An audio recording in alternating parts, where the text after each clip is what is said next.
Tatsuki Fujimoto has made a lot of works, and besides Chainsaw Man Part 2 as of late, he also has quite a few one-shots in the lead up to Part 2, one notable manga being called Just Listen to the Song.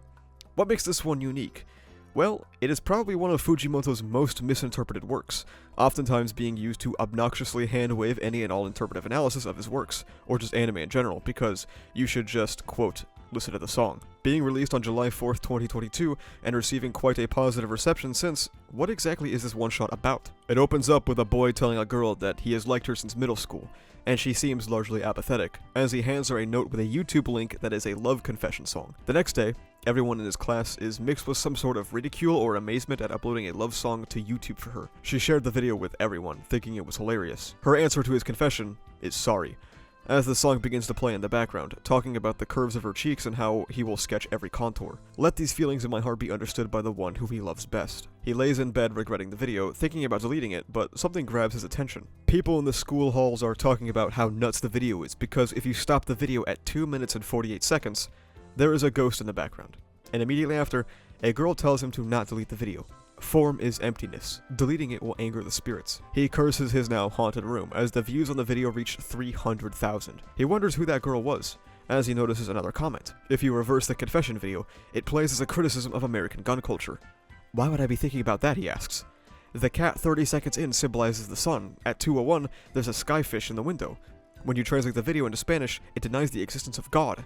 People kept finding interesting things that he never intended in his confession video, as foreign news outlets and even the president talked about the video. It broke 400 million views, as people look forward to his next upload, asking if it will have ghosts or attack Japanese politics this time.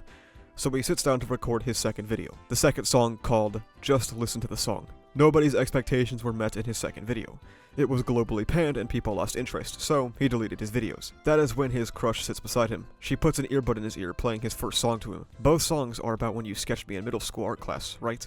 So cringy. He has a mixed look of shock, appreciation, and also disappointment, as he hangs his head low on the train. This one-shot was largely interpreted as, stop looking for a deeper meaning in works and just enjoy what you're reading. Ironically, this in my opinion is a misinterpretation of what is going on in front of them. Just listen to the song isn't saying you can't try and comb through the finer details of art. It is Fujimoto asking for people to understand what he is saying, to understand his message. People can look into art as much as they want, but what he feels is that his point has been missed. The narration even refers to the background elements of the video as interesting, never specifically denouncing them and even seemingly saying the ghosts are real. Let us take the ghost girl at the beginning for example. She's a detail in the story that doesn't matter, but would it be wrong for her to be interesting to viewers? She is visually unique compared to the rest of the cast, she says something ominous and with meaning to the protagonist, so I feel it's only natural for people to draw their own conclusions about her. This is where we break the one-shot down into two sections. 1. Death of the author, and 2. The author. First things first, what is death of the author? It's something not well understood by a lot of people online, and they tend to think it's literally just analyzing the story, but no. It was a term made by Roland Barthes in an essay, The Death of the Author. It was made in response to traditional literary criticism, generally only taking into account the author when it comes to a paramount reading of the text. The essay itself opens up questioning who the voice of the text is to begin with. Is it the protagonist? Is it another character's POV? Is it the author themselves? Is it universal wisdom? We call into question who the main voice of the text truly is. He speaks of the text as, quote, that neuter, that composite, that oblique into which every subject escapes. The trap where all identity is lost, beginning with the very identity of the body that writes. He references the unknowability of the author, and in this essay, doesn't refer to them as authors but as modern scripters, a method of removing their authority over the text. How this disjunction occurs and the author enters their own death, because the origin of the text is not the author, but it is language itself. Once text hits a page or art hits a canvas, it becomes disconnected from the scripter. Quote, linguistically, the author is never anything more than the man who writes, just as I is no more than the man who says I. Language knows a subject, not a person.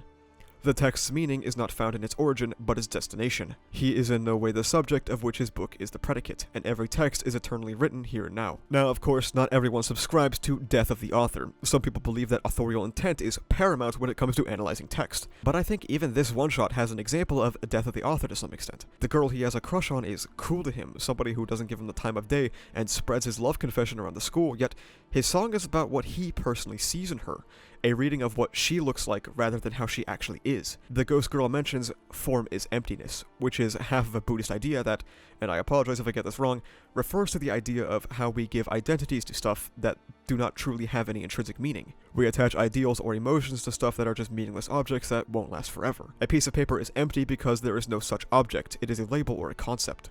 Ironically enough, all of the points I just made can be written off by, quote, just listen to the song. It is an anti-intellectualism stance that almost no author would stand for or agree with, and as Dota puts it, as soon as your art is out there, it's out of your hands.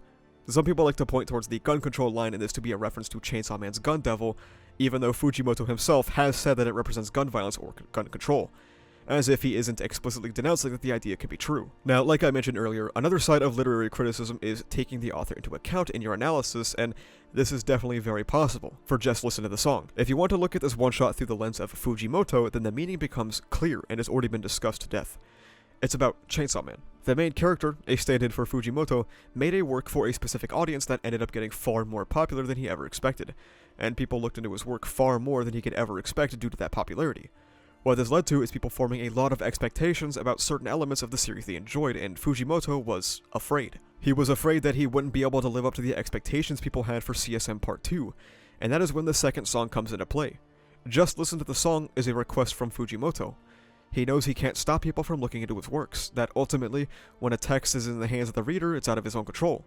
What he wants is for people to take the new project as what it is, to not be bogged down by the expectations of the first, and for people to just read the next part as if it's something new. Whether you agree with this or not is obviously up to you, as we've seen a great length of discussion about CSM Part 2's beginning not living up to Part 1. I personally haven't read Part 2 yet, so I can't speak on that, but it shows the divide Fujimoto speaks of. Some people who are experiencing it almost as a new story, and some people who still cling onto what Part 1 was. Are either of them wrong? Probably not. We really have nothing to judge fiction or art on besides our own expectations. Without those, we basically have no opinions. It's a common retort to criticism to say, you're just upset because something didn't go how you wanted, and yeah. That is the crux of literary criticism, because there is no objective metric to these pieces of art. Some people just have different expectations, and this is when we get to the ending of this one-shot. Fujimoto has asked people to just read the manga, to free themselves of the expectations of Part 1, and finally, the target of that claim sits beside him, just listening to the song. But they still don't like it. The protagonist looks shocked, almost in a pleasing way to begin with, as someone just listened to the song, only to hang their head, because despite their pleas, someone combed through to find the true meaning that Fujimoto had been putting out, a meaning hidden to most, and still ridicules him. Just Listen to the Song isn't a denunciation of literary analysis. It's the anxieties of an author that his true meaning will go unnoticed, the anxieties of following up on a massive success, and that even if the true meaning does get noticed, it will still be disliked. Analyzing the chord progression of a song is in fact listening to the song. Thank you so much for watching. If you like this video, please remember to like, comment, and subscribe for the funny YouTube algorithm. You can check the description down below to follow me on Twitter, where I'm objectively correct all the time. You can also join my Discord, where we talk about My Hero Academia, ReZero, Jujutsu Kaisen, and stuff like that. And you can also now become a YouTube member, which basically just gives you access to behind-the-scenes content, a little badge on comments, and live stream chats, and access to some emotes. Only do so if you want to support the channel, though. But that's about it, though. Thank you for watching. See ya.